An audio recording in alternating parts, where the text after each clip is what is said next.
एक अनोखी मदद।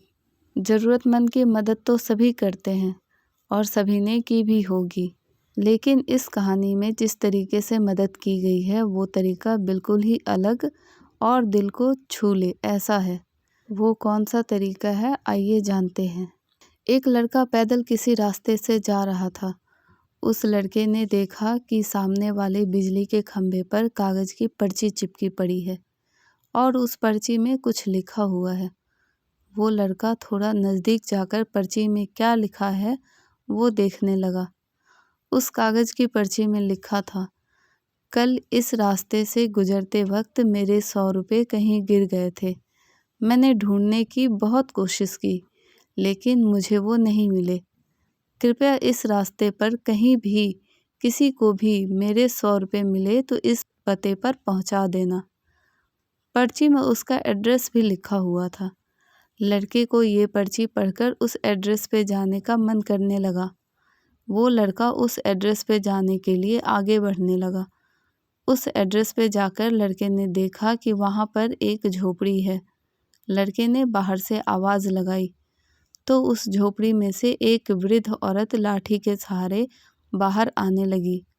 लड़के को पता चल गया कि वो वृद्ध औरत सिर्फ अकेली ही इस झोपड़ी में रहती है।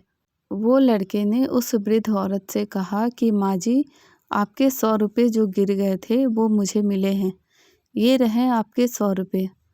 उस लड़के की बात सुनकर वो वृद्ध औरत रोने लगती है और कहती है कि बेटा, अब तक करीब 15 से 20 लोग मुझे 100 रुपये देकर जा चुके हैं। बेटा, मुझे ठीक से दिखाई भी नहीं देता है और मुझे पढ़ना लिखना भी नहीं आता है। पता नहीं किसने मेरी ऐसी हालत देखकर मेरी मदद करने के लिए ऐसा किया है। लड़के ने 100 रुपये रखने के लिए कहा, पर वो वृद्ध औरत नहीं मानी। लड़के के बहुत आग्रह करने के बाद आखिर में वो वृद्ध औरत मान जाती है, लेकिन वो उस लड़के से कहती है कि तुम जाते वक्त वो पर्ची वहाँ से फाड़ कर फेंक देना। मुझे पता नहीं कि किसने मेरे पे तरस खाकर ऐसा किया है। लड़के ने कहा कि माँ जी, आप इस बात की फ़िक्र मत करना, मैं वो पर्ची फाड़ दूंगा।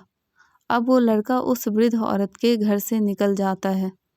थोड़ी देर चलने के बाद उस लड़के ने सोचा कि आखिर मुझसे पहले आए हुए उन 15 से 20 लोगों को भी इस माँ जी ने वो पर्ची फाड़ने को कहा होगा, लेकिन उनमें से किसी ने भी पर्ची को नहीं फाड़ा, तो फिर मैं क्यों फाड़ दूँ।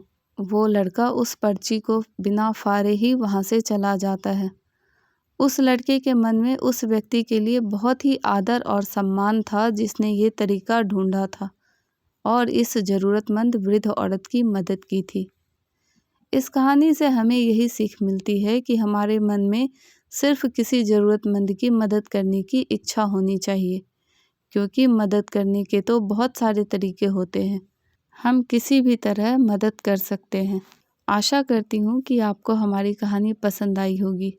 कहानी पसंद आए तो लाइक, शेयर और सब्सक्राइब करें और अपनी राय हमें कमेंट करके ज़रूर बताएं। Thank you.